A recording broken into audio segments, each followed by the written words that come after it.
Welcome to Stuff They Didn't Teach Me in Sunday School.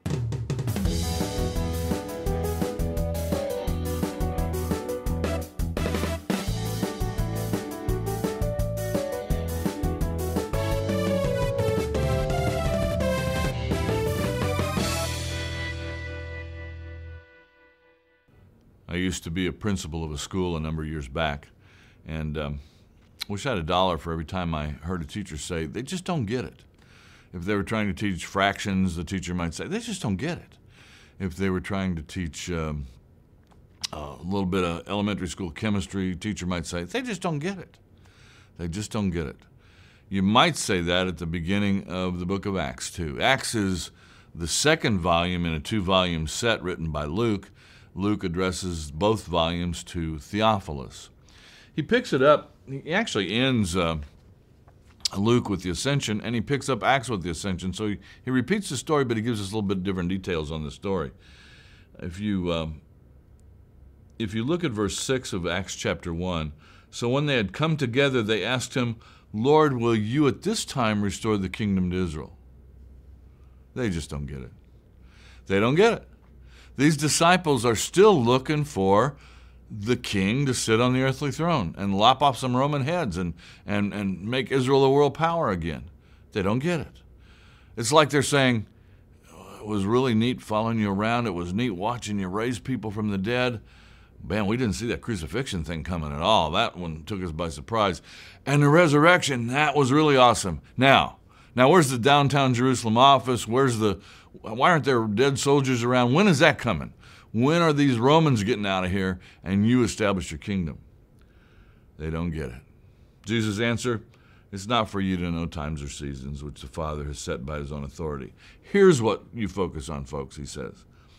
You will receive power, and the word power is dynamis, or dynamite, the same word as dynamite, when the Holy Spirit has come upon you, and you shall be my witnesses. And interestingly, the word for witness in Greek is martyrs, which is also translated martyr. So you could say, you'll be my martyrs. You'll be my witnesses in Jerusalem, in Judea, and Samaria, and to the ends of the earth. And that's pretty much the outline for the book of Acts. The gospel message starts in Jerusalem. It goes throughout Judea. It goes to Samaria.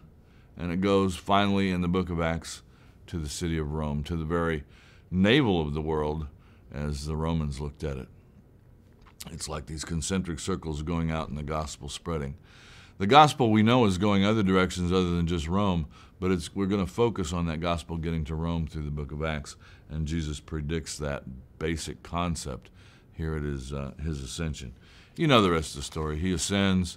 The guys are just kind of standing there with their mouth open looking at the sky where he went, and I always picture God in heaven going, okay, angel, you better go down there because they're not going anywhere till you do. And the angel coming down and saying, why you just stand there looking up in the sky? He's coming back, but not today. He's coming back. Get ready, but go do what you've been called to do in the process.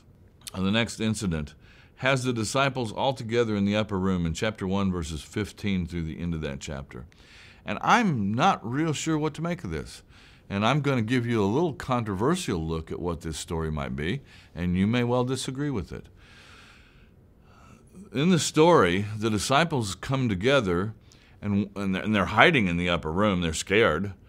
But one of the things they do is they realize that something's missing.